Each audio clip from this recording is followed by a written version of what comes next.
work because what is the William Whewell Center for Science and Natural Theology, and what is your role in it? Yes. Well, now the most important thing is to be able to pronounce the poor fellow's name. So Okay. it is Whewell, and there's a sort of a breathless, sort of breathy So kind of beginning. repeat it, please. Repeat. Whewell. Whewell. Yes, Whewell. there you are. Okay, There Whewell. you are. So William.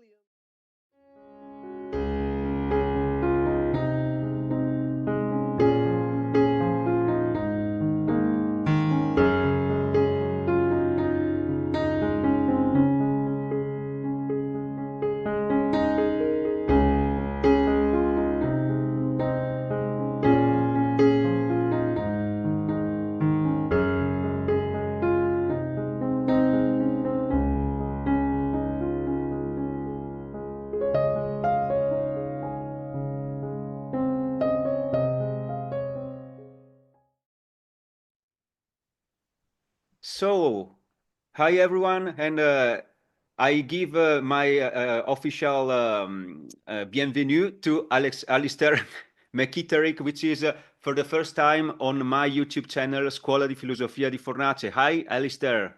Very nice to be with you, Mauro. I thank you for having accepted my invitation on this channel. So I would like to introduce you to our public because it's the first time for you to be here. I wanna thank you and to say that the first time we personally met, was in Venice 2024. When there was a great international conference on the intelligent design. It was very, very beautiful, very nice. And then we met again in Cambridge in May 2025 for the inaugural John Ray lecture, where you yourself delivered a speech, an introduction, which was very interesting because you spoke on the relationship between science and religion, which is also the subject matter of today's conference. So I asked Dr. Mckitterick to answer 5 questions because I think the work he's doing is very important for the present and the future of intelligent design. And I think also, Alistair, it's very important for us to have an international connection about this subject matter. So, first of all, Dr. Alistair Mckitterick is senior lecturer in practical theology at the London School of Theology. You are now at the London School, as you told me before, and is the program leader of the MA in Practical Theology and Ministry. His doctorate studied the impact of ID, intelligent design, to Christian students for the sake of evangelism, and was published in a book called Faithful Science, which is very interesting as a title, Faithful Science, so science and faith. His teaching exposes the relationship between theology, the physical sciences, and also the social sciences. So, Alistair, let's start with our list of questions. And the first one is, as a teacher, in which way do you think nature brings us to a creator? Well, thanks for these questions. I mean, they're brilliant questions, and it was lovely to sort of get that opportunity to reflect. My first answer to this question, as well as being a theologian, I quite like hill walking. And, you know, where does nature bring us to creation? For me, I find it absolutely glorious when I'm out on the hills and just enjoying God's creation, the beauty of it. One might also think, you know, occasionally I take my family skiing, and you know, it's so glorious in Italy, for example. You know, the stunning views that you get. It's quite transcendent, isn't it? It sort of raises your eyes to the hills. From where does my help come from? And so I understand that natural theology has often had a sort of a bad press, particularly within sort of some Protestant circles. But from my point of view, nature just draws my eyes up to the Lord because of its beauty.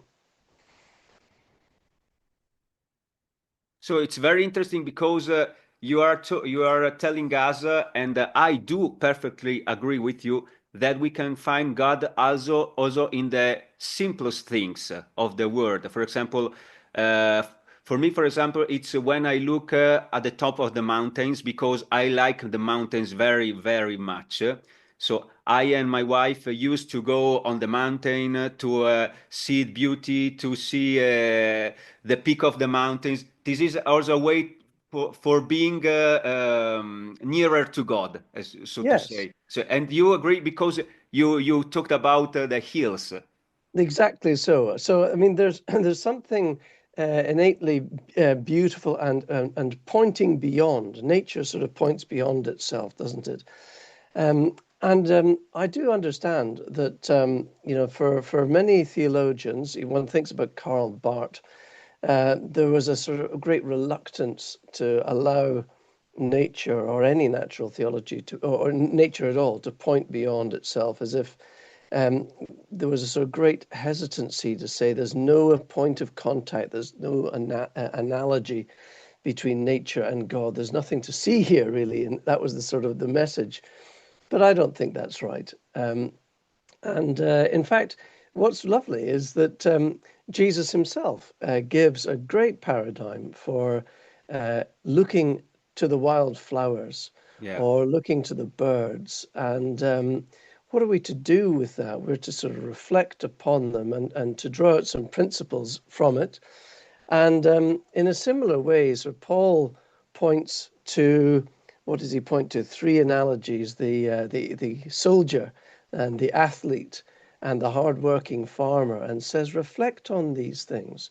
So, in some ways, you might say Jesus was the sort of natural scientist pointing to creation, and Paul was the social scientist pointing to human conventions. And again, both of Yeah. those are sources of theological reflection. They are both inviting us to interpret them. So nature has a problem in a sense that it's not good at interpreting itself.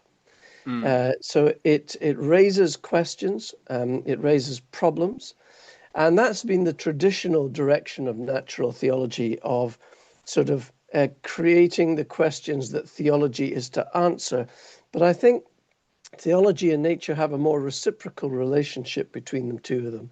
That theology not only responds to the problems of natural theology, think about natural evil and things like that, but it also invites us and gives us the tools to go back to nature and to reinterpret it and to understand it more deeply. And in that way, sometimes people talk about, instead of natural theology, they talk about maybe something like creation theology, or I actually prefer the concept of wisdom theology, because most of the biblical encouragement to reflect on creation is done within a wisdom context.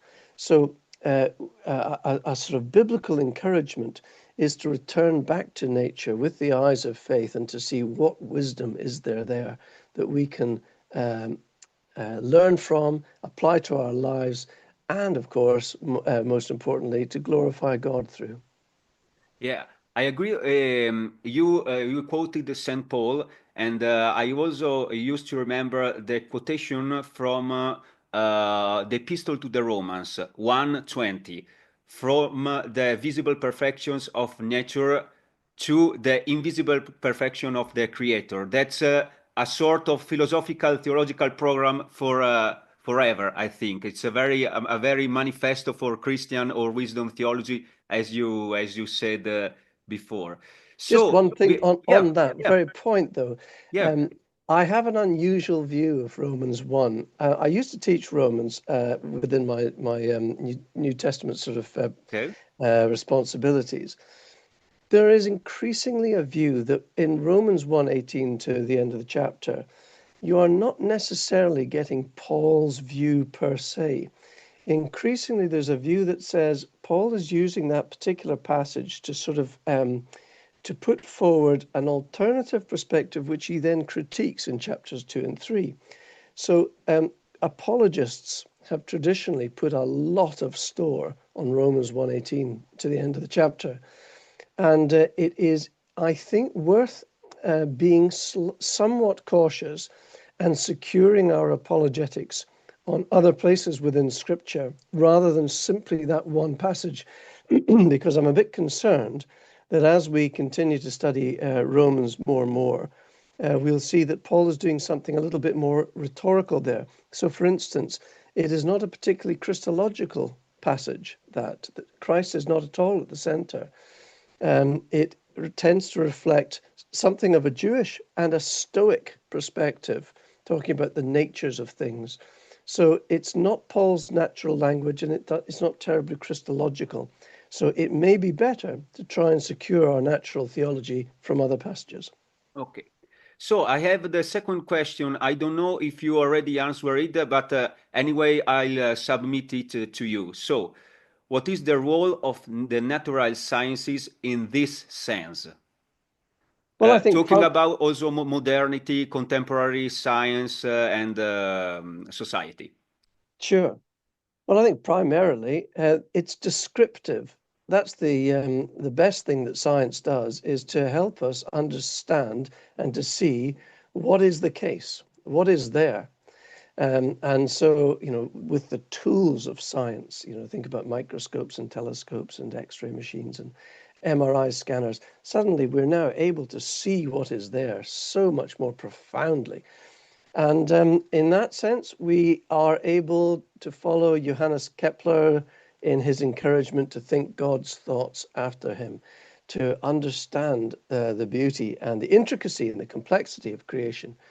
And so, therefore, the other role of science, more philosophically, is to seek regularities in nature.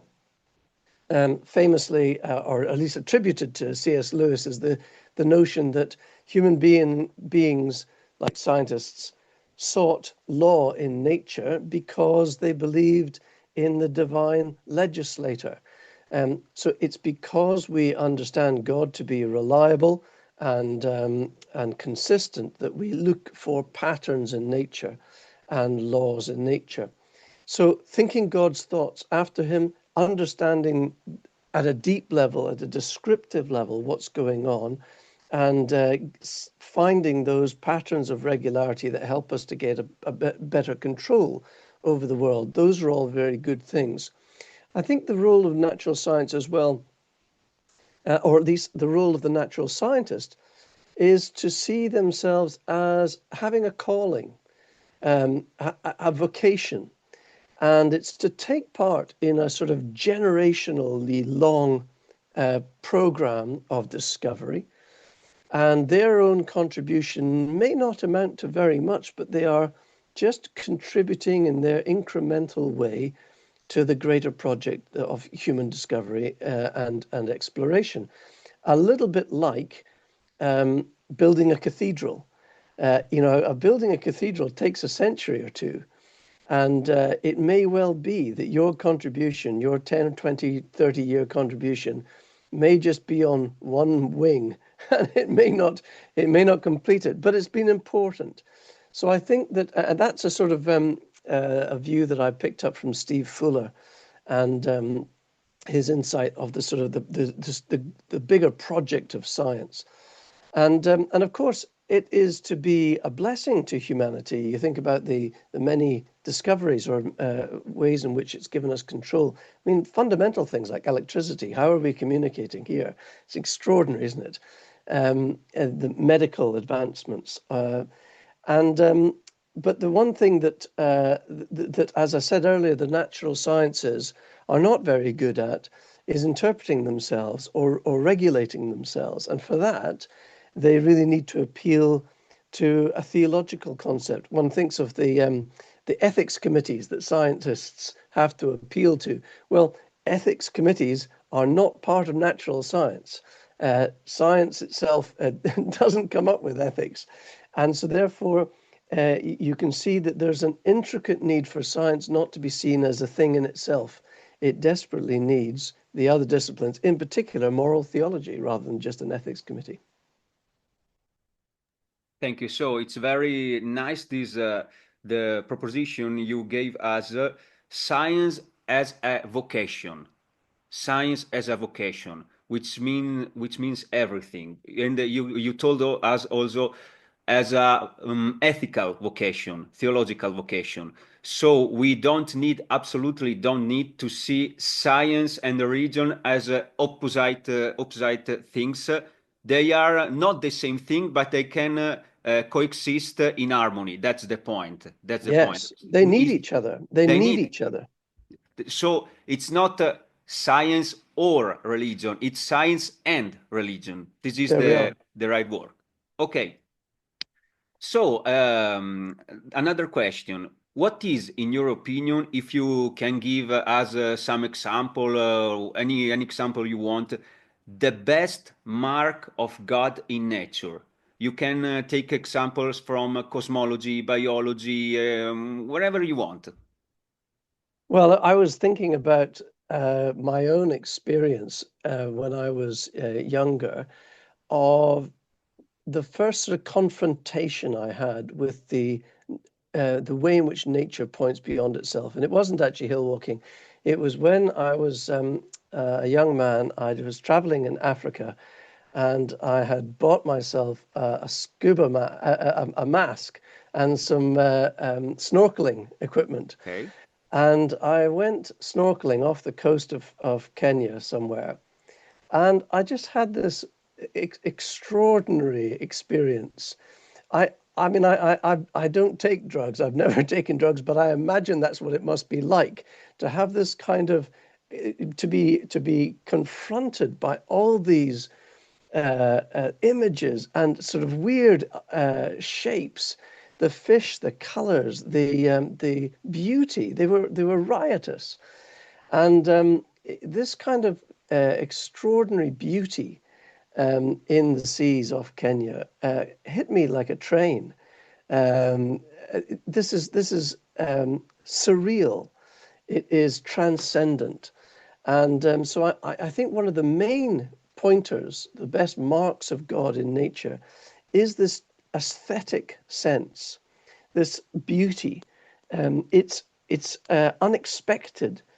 One might expect nature to be utilitarian and functional, but it's the extraordinary sense of aesthetic that one gets. As I said earlier, it made me think of God as a sort of experimental artist in a sort of very exciting way. And many people, and I had that sense of being fairly overwhelmed at that time. In fact, I snorkeled so much that I burned the skin off my back because I was just so transfixed with this beauty. And many people have that sort of transcendent experience of seeing nature and being transported beyond it. So I think that's very powerful. I think, however, you can lose that sense of transcendence. I think it can be taught out of you. You can be taught to kind of ignore it, as if to say it's not really there. And so, if we're to try and to engage with folk for whom that sense of transcendency has been lost or smothered, I think that one of the strongest evidences for God within nature has got to be the code within DNA. No. It seems to me that the origin of such a sophisticated program points very clearly and unambiguously towards a very, very brilliant programmer.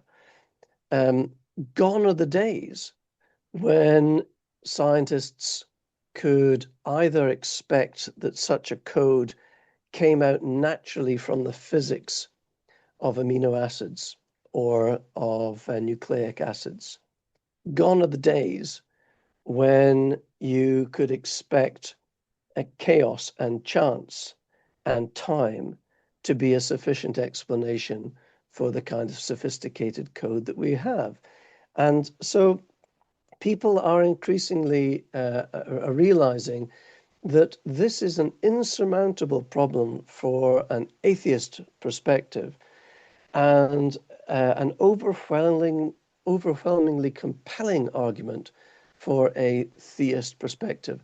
So if the job of natural theology is to provide evidence for God from nature, then I think DNA is particularly powerful. The other reason why I think it's particularly powerful is that it moves the discussion beyond a sort of deistic view of God, the kind of view of God that says, well, maybe God wound up the universe at the start, lit the blue touch paper, and it all took off on its own, and it's just working itself out. Maybe there was a God right at the very, very beginning, but, he's not terribly involved in the world. DNA says, no, that can't be the case, because DNA, or the information in the code of every creature, and you and I, is not the kind of thing you can sort of inject at the start of creation, at the start of the universe. That's something that has to be given to creatures as they are created, as they are formed. And so that points to an active God in the world. And as soon as we have an active God in the world, we have a defeater for all those who are saying that if God were to act within creation, like, for example, to resurrect Jesus Christ, that would be somehow to break physical laws or to go contrary to God's own nature. So the power of the code of DNA is in two ways. It points to the brilliance and the creativity of God, but it also points clearly to the activity in our time of God. He is an interactive God. Well, I think it has been a big mistake in the history of sciences to think the universe as an independent machine from the 17th century, from Galileo and so on. So like this image of James Jeans, God agitating with his fingers the ether, and then the universe goes on alone. But as you said, this is not the case. I do agree with you. And from a philosophical point of view, from a philosophical perspective, I would say that we can find the same properties in the microcosmos and in the microcosmos, because we see the fine tuning of elements in the DNA and also in the big universe, the constant of physics, the physical laws, regularities, and so on. And even if we are going to be challenged by this reality, which is the quantum mechanics, which has other laws, so we live in anyway, we live in a universe that works, that exists, that it's not collapsing, it's not how to say, no, in fact the universe is dying, but it does function, it works. That's the very extraordinary things. And then Yeah, that's right. It's the information all the way through, isn't it? So yeah, I like to think of DNA in that sort of sense of program, because it talks about a programmer, and that's a very active mind. But more abstractly, what you've got is huge quantities of information, and similarly, the kind of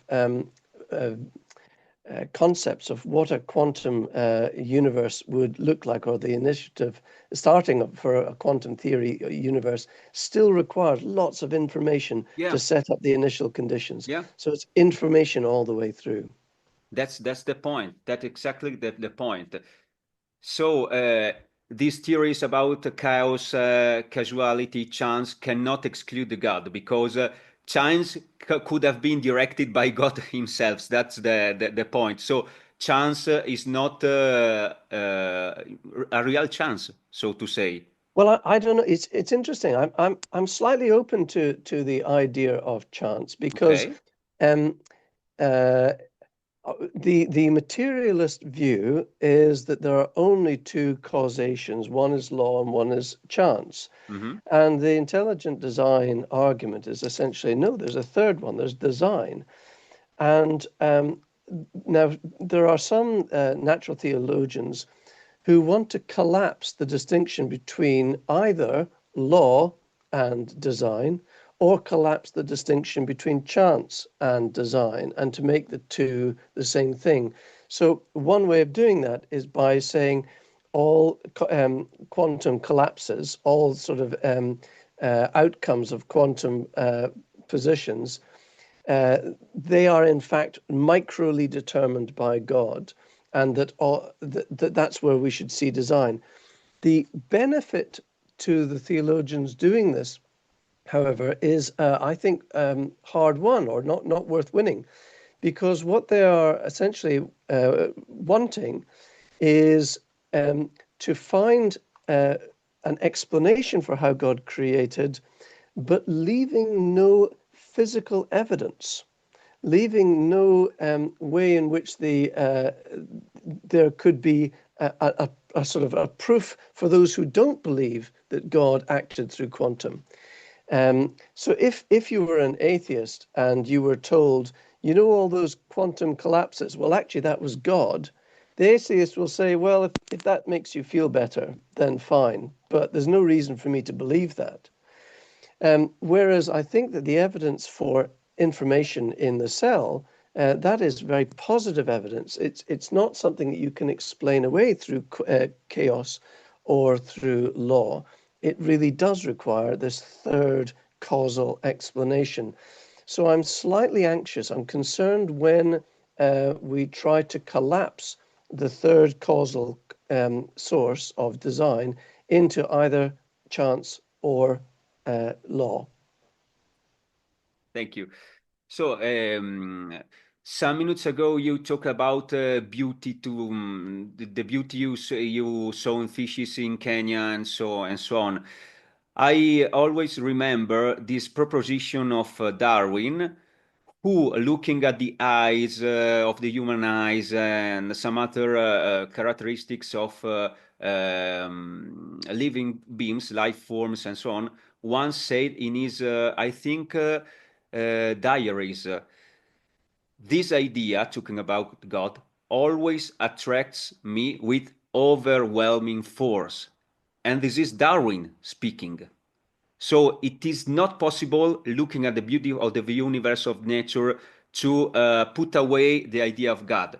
Also for Darwin, it's not possible. That's very relevant to say from a perspective of history of science, history of And biology. and even Francis Crick said the same thing. He, at the end of his book, he said one must constantly keep in mind that the things we are seeing were not designed but came in by chance. Why does he encourage people to constantly keep in mind? Because the instant impression is that they look and appear designed. Yeah. And you have to teach yourself out of that way of thinking if you decide to do that, because it's so obvious that it is. This is a sort of ideological commitment to a previous idea. That's the fact. And it's, I mean, that is a very intriguing concept as well, because it is innate. So, for instance, A.C. Grayling, one of the president of the Humanist Society here in the UK, complains that that children are indoctrinated into believing God, and that instead, he says, we are all born atheists. Well, it turns out that that's simply not true. So child psychologists have studied this very clearly, and children innately, they naturally appeal to teleological concepts, to design and purpose in the world. And it turns out that it has to be taught out of them. And this is not simply what theistic, say, anthropologists or philosophers say. Even an atheist like Deborah Kellerman agrees very strongly with this. And her job then is to develop materials that will stop children from believing innately in God. That's her program. So she recognizes that our natural inclination is to see purpose in nature. And she says, isn't that terrible? We have to teach children out of this. And I say, no, it's perfect, because that's the way the world is and that's how we were created. Yeah, yeah. So the fourth question is about your personal work, because what is the William Whewell Center for Science and Natural Theology, and what is your role in it? Yes. Well, now the most important thing is to be able to pronounce the poor fellow's name. So Okay. it is Whewell, and there's a sort of a breathless, sort of breathy So kind of beginning. repeat it, please. Repeat. Whewell, Whewell. Whewell. Yes, Whewell. there you are. Okay, There Whewell. you are. So William Whewell. It's the William Whewell Center for Science and Natural Theology, and This is sorry. This is my Italian nature. I cannot. funnily enough, it's not just Italian. A lot of people get the name wrong. Okay. So Okay. this is so my one of my projects is to help people pronounce his Okay. name Thank you. correctly. That's Nice. fine. Well, William Whewell was a brilliant naturalist, and he was a master of Trinity College in Cambridge, and a real polymath. And the Discovery Institute has attributed us to his name a center specifically for the study of science and natural theology. And I'm absolutely delighted to be a consulting fellow and contributing to that work in various different ways. I've led quite a few lectures, as you mentioned earlier, and I've been encouraging the formation of this work. And it's such an important work. It's a really wonderful initiative because so many of the discoveries and the sort of concepts of science were founded in Cambridge. One thinks about Isaac Newton's early work on astronomy and gravity and optics. Even Darwin's early thinking about evolution itself was made within the context of Cambridge. The discovery of the electron and the atom at the Cavendish laboratory, and then in the 20th century, of course, very, very significantly, as we've just been mentioning, Francis Crick, James Watson discovered the structure of DNA in 1953. So many sort of scientific discoveries, so much of the forefront of science has been made in Cambridge, and yet it's also been therefore the source of a strong sense of materialism, of a view that says the world just is matter and energy, and that thinking about the world in theological terms is, if not false, then simply unnecessary. It's a human construct, and and probably harmful, or maybe unnecessary, or something along those lines. And the vision for the Discovery Institute, coming back and saying, well, let's set up a center here in Cambridge, is to go back to the source and to restart the process of thinking scientifically as part of an engagement with theology. And this is so important because whoever gets to define terms wins. And the university has defined science in materialist, naturalist terms, almost to the extent of saying that science is by definition nothing other than the study of physical and energetic sources, and that's all, which really excludes things like the subjective and the spiritual from being remotely considered scientific. And then when you extend that view that says, and only science has access to truth, well, then you're left with the idea that religion and the soul and consciousness, it's all sort of a fantasy concept or a faith concept, and not anything to do with, what should we say, truth and evidence and reason and argument and facts and data and objectivity. Well, if you get to define science that way, then no wonder theology is left on the periphery. But it's a false definition. It certainly wasn't Isaac Newton's definition, wasn't any of the founding fathers of science like Boyle and Kepler and Maxwell and all these other Bible-believing Christians who were the founding fathers of science. So it's a modern, it's an atheistic move, and it's a power play because by defining science that way, you get to win without a fight. You never have to engage in the theological arguments. And so the Whewell Center is all about bringing back a better understanding of what science is and always was or should be, and then showing the real benefit of interacting science with natural theology.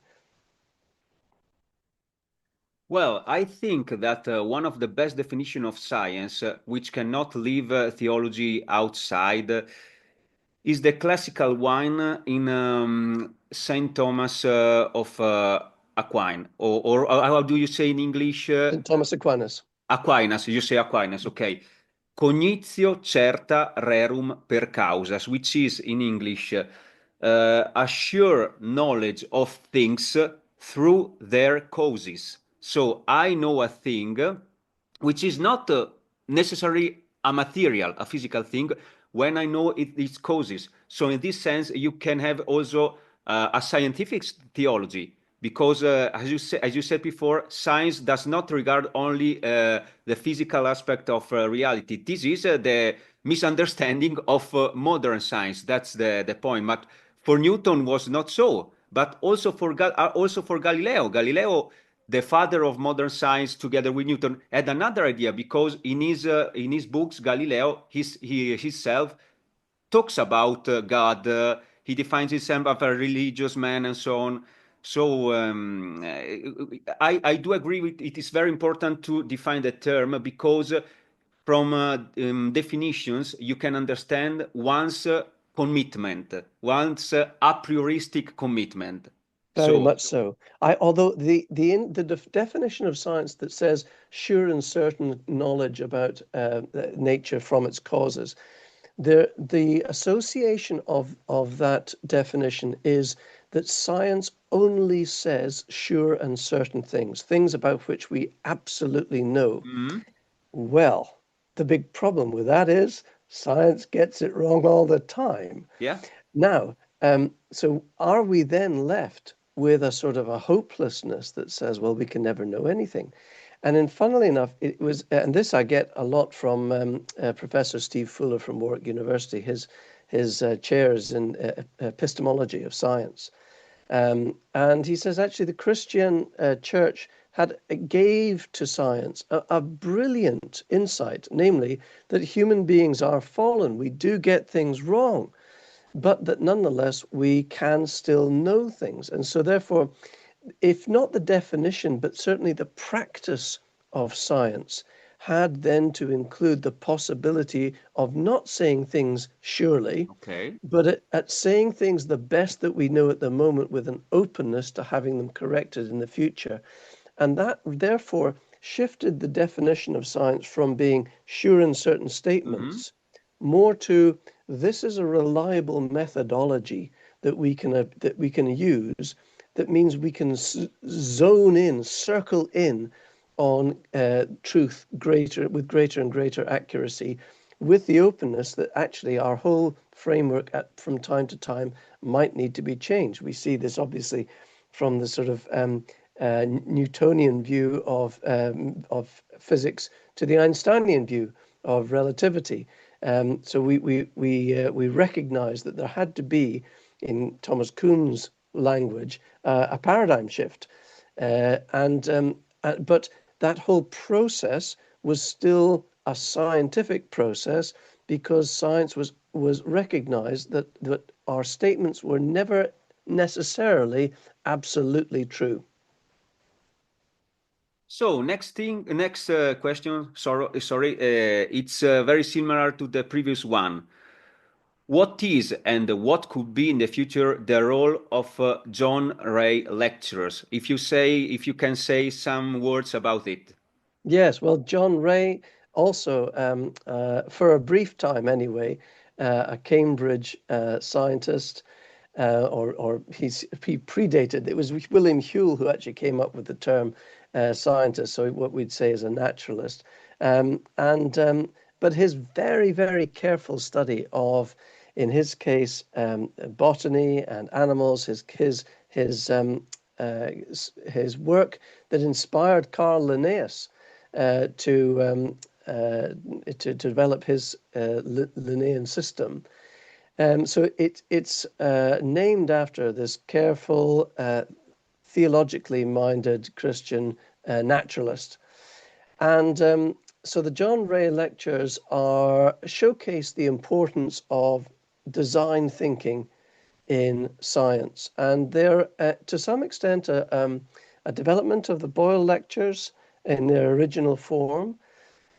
It's their purpose. The Boyle lectures' purpose was fundamentally to refute atheism, whereas I think the John Ray lectures are more in terms of showcasing the value and benefit of thinking from a design point of view, of recognizing that third cause, that there are some things that we see as a direct result of the cause of design.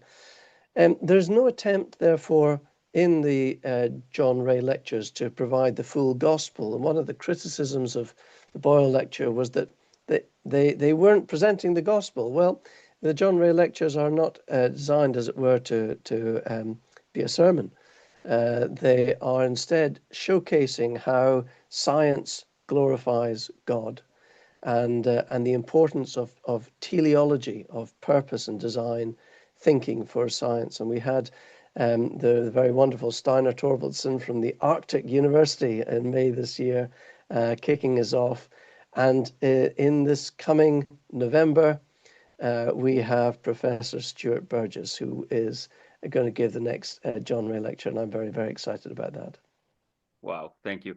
So I have a last question. We didn't discuss it before, but it's natural for me because we discussed it indirectly during this interview. So, what is, in your opinion, the future of the ID? Are you optimistic about the theory? I'm very optimistic. Okay. In the UK, just recently, there was a report published by the Bible Society called The Quiet Revival. And in it noted a surprising increase in interest in young people in Christian theology, and in fact, just church attendance and faith. So what we're seeing is young people, particularly young men, returning to church, or certainly going to church far more frequently than they did 6 years ago, which was the last comparison. That the two surveys 6 years apart showed this dramatic increase. In interpreting the data, one of the conclusions was that the influence of the new atheists in 2018, when that first survey was done, the line goes like this: new atheism became old. And I think that's Justin Brierley's line, but I really like it.